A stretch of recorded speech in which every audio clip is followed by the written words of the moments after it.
ছিল ইতিহাস, সে জয় হয়েছে। বুকে হিম্মত রাখো, হুমকি ধমকি আসবেই, বাংলাদেশ দখলের চক্রান্ত চলবেই, মানচিত্র টুকরা করার চক্রান্ত চলবেই। পাল্টা হুমকি দিয়ে দাও, আমাদের অস্ত্র নাই তাতে কি? শুনে কুলাঙ্গাররা, খোদার কসম খায়া বলি, খোদার কসম খায়া বলি, আমি তো সেই স্বপ্ন দেখি একদিন দিল্লির লালকেল্লায় আবার কালিমার পতাকা পথ করে উঠবে, পথ করে উঠবে।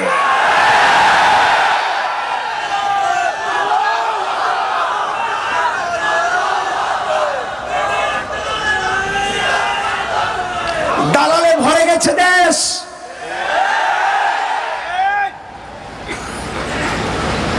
পালাতে পারবে না শেষমেশ।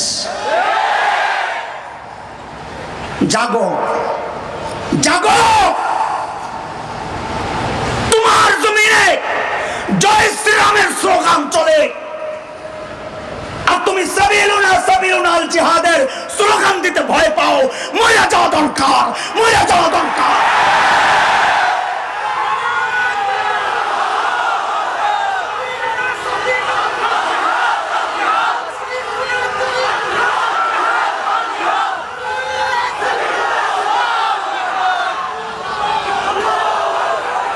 মুসলমানদের এই জমিনে মুসলমানরাই থাকবে, আল্লাহর নবীর দুশমন থাকতে পারবে না।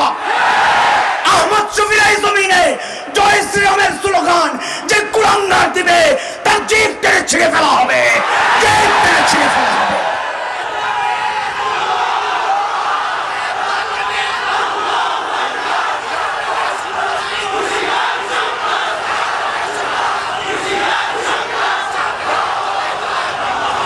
এই জমিনকে ভালোবাসি, এই মানচিত্রকে ভালোবাসি, এই জমিনের ইঞ্চি ইঞ্চি মাটিকে সোনার চাইতে খাঁটি মনে করি। কেন? তেল হয় এই জন্যে, গ্যাস এই জন্যে, ফসল ভালো হয় এই জন্যে। আরে না, এই জমিনকে ভালোবাসি এই জন্যে কারণ এই জমিন আল্লামা আহমদ শফির সেজদার সাক্ষী। এই জমিনকে ভালোবাসি এই জন্যে, এই জমিন হাফিজির জিকিরের সাক্ষী। এই জমিনকে ভালোবাসি এই জন্যে, এই জমিন আল্লামা আমিনের হুঙ্কারের সাক্ষী। এই জমিন দখলের স্বপ্ন দেখো, তাই না? দেখতে থাকো, দেখতে থাকো, শেখুল হিন্দের রুহানি সন্তানরা মরে যায় নাই। এই জমিনের মানচিত্র রক্ষায় যদি আবারও যুদ্ধের প্রয়োজন হয়, আবারও যুদ্ধ হবে, আবারও যুদ্ধ হবে।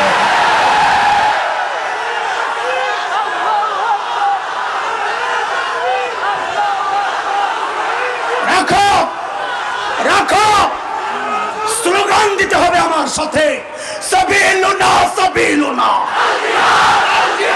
আল জিহাদ আল জিহাদ, সাবিলুনা সাবিলুনা তরিকুনা তরিকুনা আল জিহাদ আল জিহাদ। দিয়েছি তো রক্ত,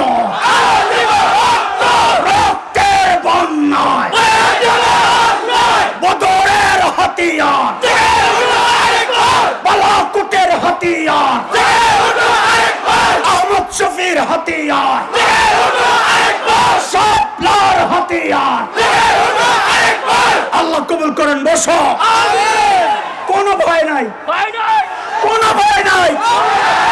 যাদের রব আরশে আজিমের রব, তাদের কোনো ভয় নাই, কোনো ভয় নাই। ইন্না শানিয়াকা হুয়াল আবতার। আল্লাহ বলেছেন নবী আপনার দুশমন নিশ্চিহ্ন হবে, সে বিশ্বাস বুকে লালন করি। এই ভারত শোন, তোদের পতন অনিবার্য। ইসরায়েল শোন, তোদের ধ্বংস অনিবার্য। এই শতাব্দী ইসলামের বিজয়ের শতাব্দী। কথা বলেন। আল্লাহ আমাদের জীবনকে দিন জিন্দার জন্য কবুল করেন, আমিন। আমরা বলতে চাই না আমরা মৌমাছি, আমরা মৌমাছি, আমরা তোমাদেরকে মধু দিব যদি খোঁচা না দাও, আর যদি খোঁচা দাও তাহলে শুল ঢুকায়া দিব। আমরা মৌমাছি, গান্দা মাছি না, ময়লা জায়গায় বসি না। আমাদের পরিচয় আমরা মৌমাছি। বলো, আমরা মধু আহরণ করে করে তোমাদেরকে বিলাবো। শর্ত হচ্ছে আমাদেরকে খোঁচা দিতে পারবে না। আমরা চাই না বাংলাদেশে এই অসাম্প্রদায়িক বাংলাদেশের যে নমুনা হাটহাজারী মাদ্রাসা সাক্ষী, এত বড় প্রতিষ্ঠানের পাশে যুগ যুগ ধরে একটা হিন্দু মন্দির দাঁড়ায় আছে। আজ পর্যন্ত ইতিহাস নাই এই মন্দিরে হামলা হয়েছে। অসাম্প্রদায়িক বাংলাদেশের এর চেয়ে সুন্দর চিত্র আর দ্বিতীয়টা হতে পারে না। এদেশে সব নাগরিক বাস করবে, হিন্দু, বৌদ্ধ, খ্রিস্টান, মঠ, মোরান, গারো, চাকমা, কুকিল, সাঁওতাল, টিপরা সব বাস করবে। শুধু একটা শ্রেণী বাস করতে পারবে না, যারা এদেশের স্বাধীনতায় বিশ্বাস করে না, এদেশের মানচিত্র যারা টুকরা করতে চায়, যারা নবীকে গালি দেয়, আল্লামা আহমদ শফীকে গালি দেয়, তাদেরকে এই জমিনে থাকতে দেওয়া হবে না।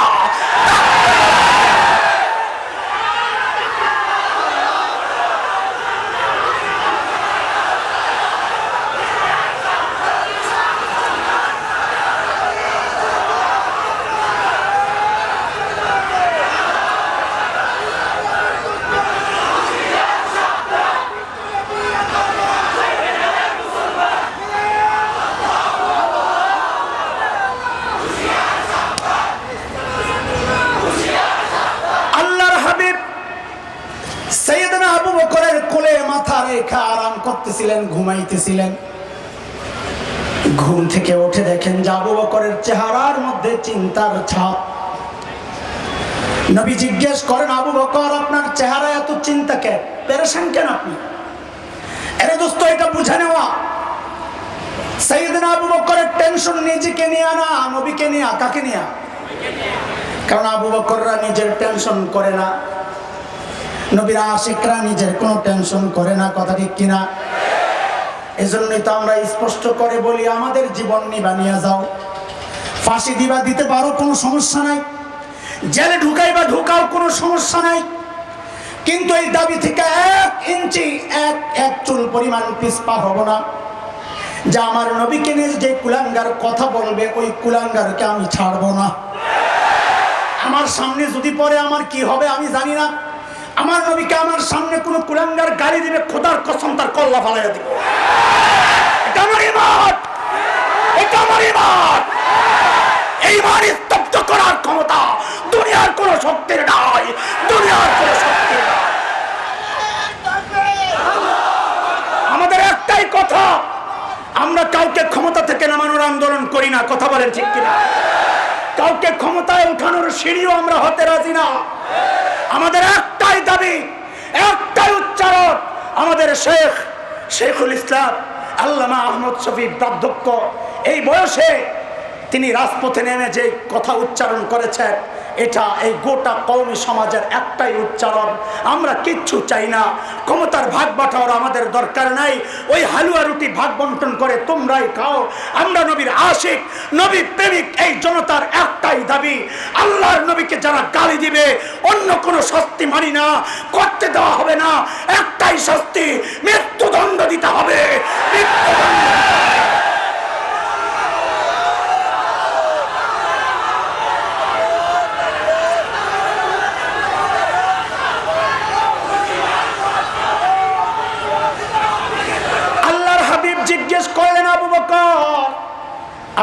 আপনার এত টেনশন কিসের, একটু বলেন না, কেন এত বেরেশা?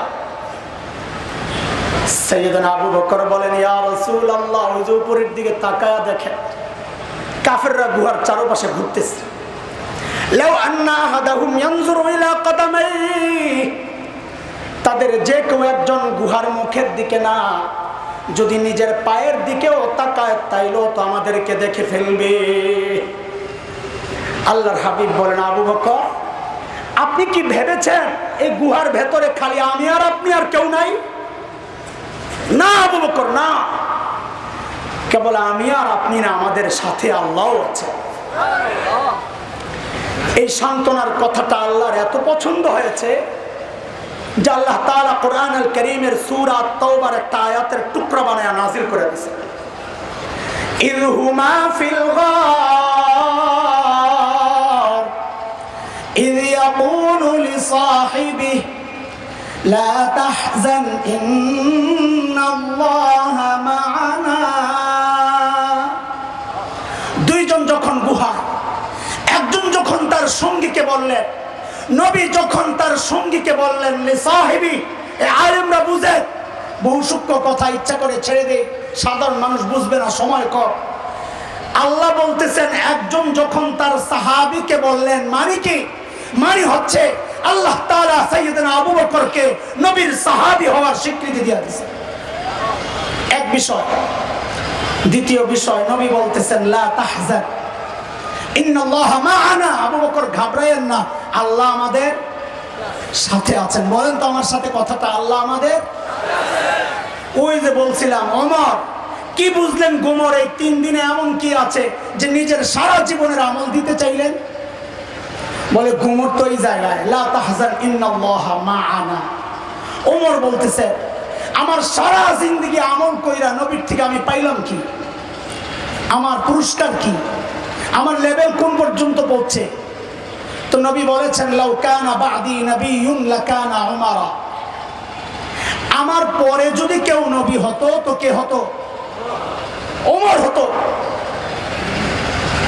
তো ওমর বুঝছেন যে নবীর সাথে আমার সম্পর্কের লেভেলটা হচ্ছে বাদিয়তের সম্পর্ক। সারা জিন্দেগি আমল কইরা পাইছি বাদিয়তের মুকুট। নবী বলেন ওমর আমি আগে আপনি পরে, পরে বলেন না, আমি আগে আপনি। আর এই 3 দিন আবু বকর নবীর সাথে থাইকা লেভেল কই নিয়ে গেছে? নবী বলতেছেন আবু বকর আপনি ঘাবড়ায়েন না, ইন্নাল্লাহা মা'ানা, আমিও আপনার সাথে, আল্লাহও আপনার সাথে। মানে আবু বকরকে নবী বলতেছেন আমার সাথে আপনার সম্পর্ক বাদিয়তের না, আগে আর পরে না, আমার সাথে আপনার সম্পর্ক মাইয়তের, পাশাপাশি পাশাপাশি। সূক্ষ্ম কথা। আমাদের দাওয়াত ও তাবলীগের অনেক ভাই আলেমদের ব্যাপারে তাদের অভিযোগ, সারা জীবন একটা চিল্লা দিল না। আলেমদের বিরুদ্ধে অভিযোগ, সারা জীবন একটা চিল্লা দিল না। বলে ভাইরে সারা জীবন চিন্তা করো না, মুকুট কোনটা ওইটা চিন্তা করো। তুমি সারা জীবন চিন্তা, সারা জীবন চিল্লা দিয়াও তুমি একজন সাধারণ মানুষ, একজন আলেম এক চিল্লা না দিয়াও নবী তার মাথায় পরাইয়া দিছে ওয়ারাসাতুল আম্বিয়ার মুকুট। ওমর সারা জিন্দেগি আমল কইরাও বলে পাইলাম বাদিয়তের মুকুট। আবু বকর 3 দিন একসাথে থাইকা পায়া গেছে মাইয়তের মুকুট। আবু বকর বলেন, ওমর বলেন আমার বাদিয়তের মুকুট লাগবে না, সারা জিন্দেগির আমল নিয়ে যাও, 3 দিন দিয়ে দাও, আমার এই মাইয়তের মুকুটটা দিয়ে দাও। আবু বকরের মর্যাদা শোনাইতেছি দোস্ত। আবু বকর কি জবাব দিলেন? আহা কি মানুষ আবু বকর, আস্তে করে জবাব দিচ্ছেন ওমর এই 3 দিন যদি তোমারে দিয়ে দেই আমার জীবনে আর থাকে কি? আমার জীবনের চালানোই তো এই 3 দিন। আল্লাহু আকবার। সর্বপ্রথম 8-10 বছর আগে হাকিমুল ইসলামের এক লেখায় যখন এই জবাবটা পাই, ওয়াল্লাহি ওয়াল্লাহি আমি সাথে সাথে কেঁদে ফেলছি। কি মানুষ আবু বকর, জীবনে বলে কিচ্ছু করে নাই, এই 3 দিনে বলে চালান। কি করে নাই আবু বকর নবীর জন্য? কত মায়ের আবু বকর খাইছে। আবু বকরের মর্যাদা একটা ভিন্ন জায়গায়। তবুকের যুদ্ধে নবী আলাইহিস সালাম চাঁদা চাইছেন, কার কি আছে দাও। শেষ, আমি খুব তাড়াতাড়ি শেষ করব, কারণ আপনাদের সে বেশি তারা আমার একটা সঙ্গত কারণে, কি কারণে আমি বলবো না। তবুকের যুদ্ধে নবী চাঁদা চাইছেন। আজকে ওমর বড় খুশি, কেন? যে আজকে আবু বকরকে হারাইয়া দিব, যা করে আল্লাহ। আবু বকর দিবি কি? ঘোড়ার ডিম নাই তো কিচ্ছু। দৌড়ে ঘরে গেছে, যা ঘরে যা ছিল অর্ধেক নামাইয়া আইনা নবীর দরবারে হাজির করছেন। নবী জিজ্ঞেস করেন ওমর কি নিয়ে আসছেন? আমার সাথে কথাটা উচ্চারণ করা লাগবে না, এর পরে বুঝে আসবে না। বলেন নবী কি জিজ্ঞেস করছে? ওমর কি নিয়ে আসছে? হযরত ওমর বলেন ইয়া রাসূলুল্লাহ ঘরে যা ছিল অর্ধেক নিয়ে আসছি, অর্ধেক রাইখে আসছি।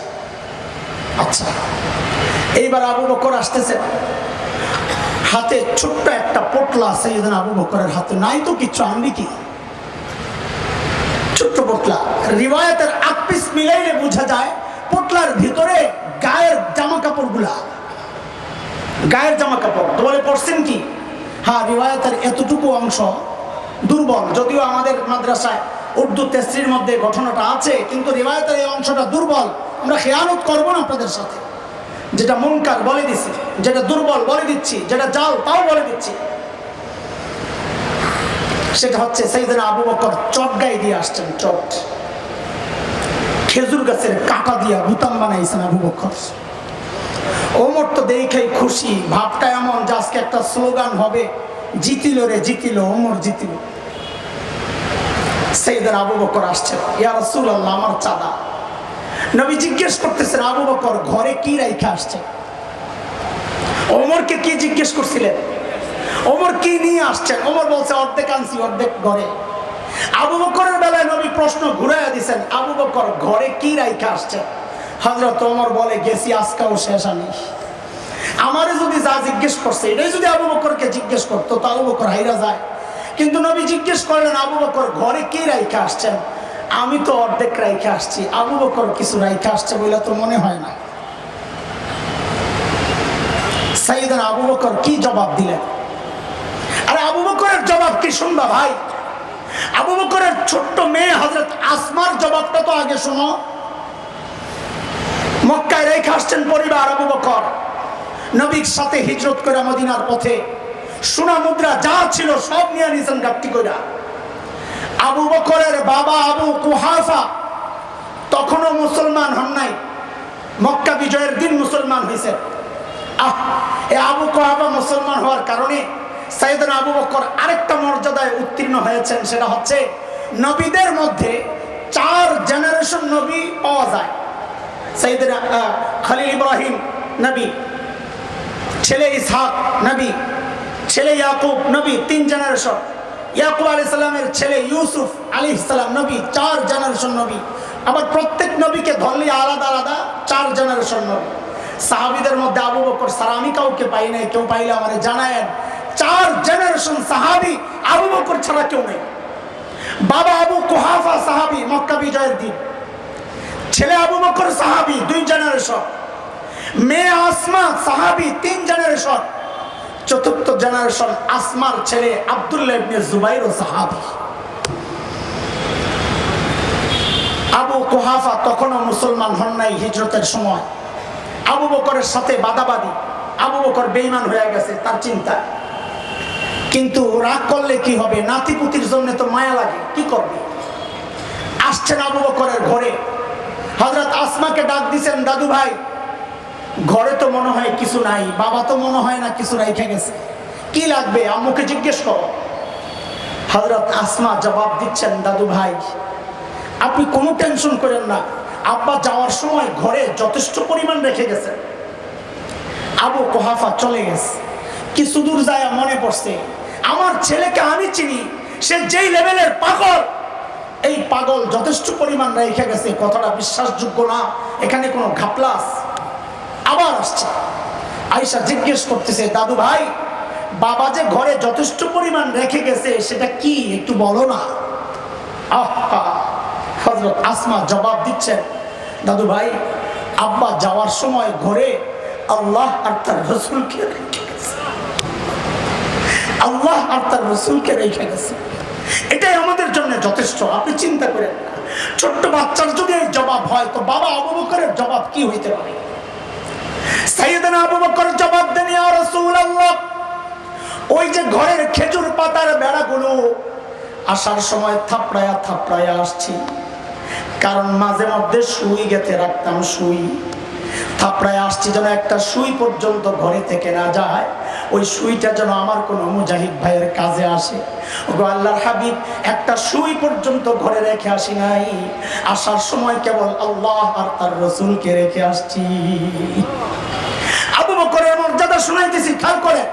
সাইয়েদনা জিবরাইল আমিন হাজির, নবীকে সালাম দিয়ে বলতেছেন, ইয়া রাসূলুল্লাহ আল্লাহ আবু বকরকে সালাম পাঠাইছেন, আমি আপনি ইবাদত করি কাকে খুশি করার জন্য?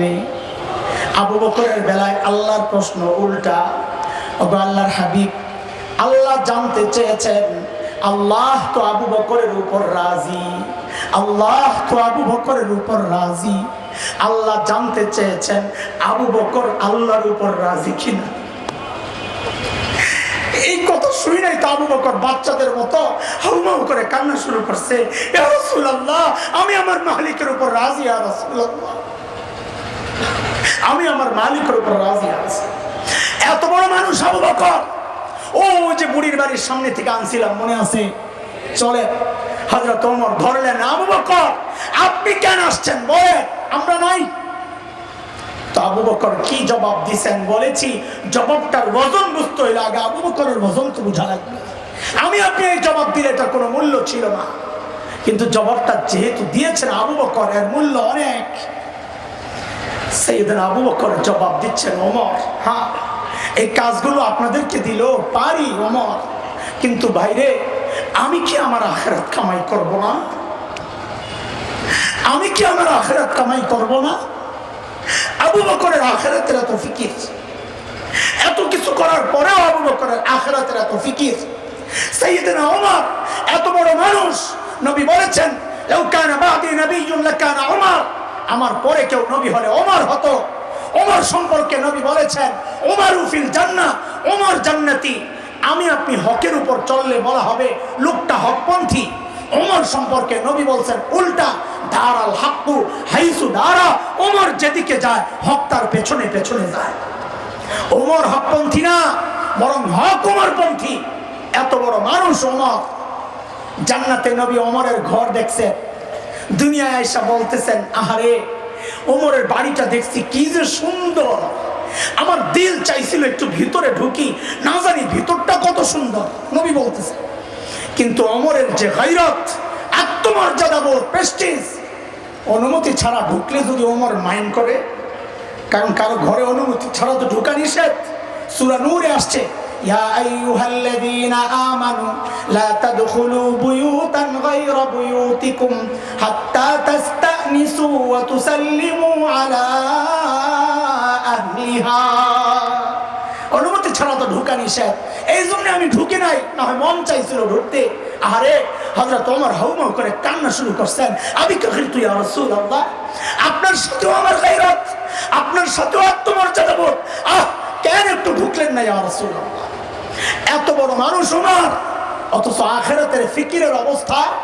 আবু লুলু মাজুসির সন্তান, কেউ বলেছেন ইহুদি, ফজরের নামাজের সময় বিষাক্ত খঞ্জর দিয়া হযরত ওমরের পেট ফেরে ফেলছে, নারী বুড়ি বের হয়ে গেছে, কাপড় দিয়া পেঁচাইয়া হযরত ওমরকে মসজিদ নববীর ফ্লোরে শোয়া দেওয়া হয়েছে। হযরত ওমর বেহুশ, একজনের কোলে মাথা, একটু হুশ ফিরছে, নামাজের খবর নিছেন, একজনের টাকনুর উপরে কাপড় উঠাইছেন, আরো কিছু কাজ করছেন। এর মধ্যেই হযরত ওমর কি ফিকির আখিরাতের, কি ভয় ঢুকছে কলিজায়। হযরত ওমর মাথাটাকে নিয়ে মসজিদে নববীর ফ্লোরে রাখছেন। ফ্লোর কি পাকা, টাইলস করা, মোজাইক করা, মাটি মাটি। অর্ধ জাহানের বাদশা, জান্নাতের সুসংবাদ পাওয়া ওমর, নবী যার বাড়িও জান্নাতে দেখছে, সেই ওমর মুখটাকে নিয়ে জমিনের উপর রাখছেন, গালগুলোকে মাটির সাথে ঘষতেছেন আর কাঁদতেছেন, বলতেছেন ওয়াইলুল লাকা ইয়া ওমর ইন লাম ইয়াগফির লাকা রাব্বুক। ওমর, তোমার রব যদি তোমাকে ক্ষমা না করে, তোমার জন্য ভয়ঙ্কর বিপদ কিন্তু অপেক্ষা করতেছে। ওমরের আখিরাতের এত ফিকির, আবু বকর এত বড় মানুষ, আখিরাতের এত ফিকির। সাইয়েদনা আবু বকর নির্জনে দূরে চলে যেতেন, চিৎকার করে করে কাঁদতেন আর বলতেন ইবনে আবি কুহাফা, ও আবু কুহাফার বেটা, তুই মানুষ কেন হইলি রে? তুই মানুষ কেন হইলি? এখন আল্লাহর সামনে কি জবাব দিবি, কেমনি হিসাব দিবি? গাছের দিকে তাকায়া তাকায়া সাইয়েদনা আবু বকর চিৎকার করে করে কাঁদতেন আর বলতেন ইয়া লাইতানি কুনতু বারাকা, আমি মানুষ না হইয়া যদি গাছের পাতা হইতাম তো আল্লাহর সামনে আমার হিসাব দেওয়া লাগতো না। ওমর এত বড় মানুষ হয়ে আখিরাতের এত ফিকির, আবু বকর এত বড় মানুষ হয়ে আখিরাতের এত ফিকির। আরে দোস্ত, ওই ফিকিরটা হওয়া দরকার ছিল আমার মতো গুনাহগারের, অথচ আমার কোনো ফিকির নাই। কেন রে ভাই? আমাকে কে গ্যারান্টি দিল যে আমার মৃত্যু যন্ত্রণা হবে না? ওমর তো গ্যারান্টি পাইছে, ওমর ফিল জান্নাহ, ওমর জান্নাতি। আবু বকর তো গ্যারান্টি পাইছে, আবু বকর জান্নাতি। আমাকে আপনাকে কে গ্যারান্টি দিল যে আমাদের কবরের আযাব? কে গ্যারান্টি দিল বলে? আবু বকর তো গ্যারান্টি পাওয়া মানুষ, তাও এত চিন্তা। ওমর তো গ্যারান্টি পাওয়া মানুষ, তাও এত চিন্তা। আমাকে কে গ্যারান্টি দিছে যে আমি জাহান্নাম থেকে বাইচা যাব, জান্নাত পায়া যাব? ওমর তো গ্যারান্টি পাইছেন, ওমর ফিল জান্নাত। তাও কান্দে, তাও কান্দে। আমার আপনার চেহারার দিকে আম ঘাস সব শ্রেণীর মানুষের অবস্থা একটাই, চেহারা দেখলে বুঝার উপায় নাই যে মানুষটার মৃত্যুর ভয় আছে, বহুদিন বাঁচবে। আরে এমনও তো হতে পারে এই জায়গায় বহু ভাই আছে, বহু মানুষ আছে যার কাফনের কাপড় দোকানে চলে আসছে। এমনও তো হতে পারে কালকে খবর আসতে পারে হাসান জামিল তার দুনিয়ায় নাই, এমনও তো খবর আসতে। কেন এমন নিশ্চিন্ত হয়ে গেল? চুল পাইকা পাইকা সাদা হয়ে গেছে, গুনাহ ছাড়তে পারি না। দাড়ি পাইকা সাদা হয়ে গেছে, গুনাহ ছাড়তে পারি না। অথচ মালিক ডাক দিয়া বলতেছে, আলাম ইয়ানি লিল্লাযিনা আমানু আন তাখশা কুলুবুহুম লিযিকরিল্লাহ। আল্লাহর ভয়ে গুনাহ ছেড়ে দেওয়া, আল্লাহর ভয়ে অন্তরটা কেঁপে ওঠা এখনো কি সময় হয় নাই? আর কত, আর কত ও ভাই, আর কত, আর কত? বলো, মালিকের দুয়ারে কবে ফেরত আসবা? কবে আসবা বলো?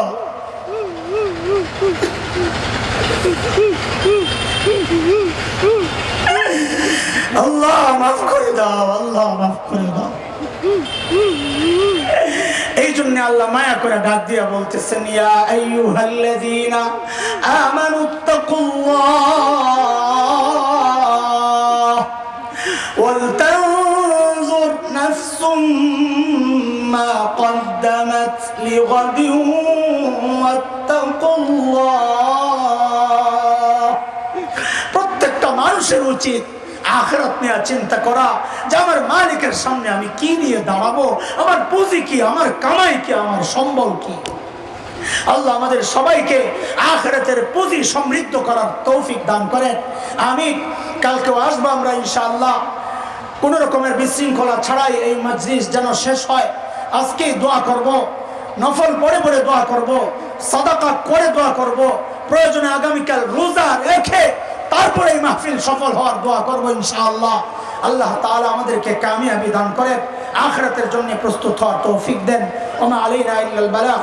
আল্লাহুম্মা সাল্লি আলা সাইয়্যিদিনা মুহাম্মাদিন আবদিকা ওয়া রাসূলিক ওয়া সাল্লি আলাল মুমিনিনা ওয়াল মুমিনাতি ওয়াল মুসলিমিনা ওয়াল মুসলিমাত। ربنا ظلمنا أنفسنا وإن لم تغفر لنا وترحمنا لنكونن من الخاسرين। أي الله العالمين সমস্তার 3 দিন ব্যাপী তাফসীর কোরআন মাহফিল আল্লাহ আপনি কামিয়াবি দান করেন, সফলতা দান করেন। আরো একদিন বাকি আছে, সুষ্ঠুভাবে সুন্দরভাবে সমাপ্তির সুযোগ তৌফিক আপনি দিয়ে দেন মালিক। এই সংগঠনের পক্ষে যারা কাজ করেছেন আল্লামা আহমদ সুফি নওয়ারাল্লাহু মারকাদা সহ আল্লাহ যাদের অবদান আছে আল্লাহ সবাইকে আপনি মাফ করে দেন। আমার প্রিয় শাইখের কবরকে আল্লাহ জান্নাতের টুকরা বানায় দেন। আল্লাহ যাদেরকে রেখে গেছেন তারা যেন তার মিশনকে সুন্দরভাবে এগিয়ে নিতে পারে সে তৌফিক আপনি দান করেন। আমাদের আকাবির আসলাফ আল্লামা বাবনগরী হাফিজাহুল্লাহ, নূর হোসেন কাসিমি দামাত বারাকাতুহুল আলিয়া, মুফতি আব্দুস সালাম দামাত বারাকাতুহুল আলিয়া সহ আমাদের সমস্ত আকাবির আসলাফদের আল্লাহ নেক হায়াত আপনি দান করেন। আল্লাহ মুসলমানদের বিরুদ্ধে চক্রান্ত চলছে, গোটা মুসলমান জাতিকে আল্লাহ আপনি হেফাজত করেন। আল্লাহ আল্লাহ প্রত্যেকের দিলের নেক মাকসাদ আপনি পুরা করে দেন। আল্লাহ ওয়া সাল্লাল্লাহু আলা সাইয়্যিদিনা মুহাম্মদ।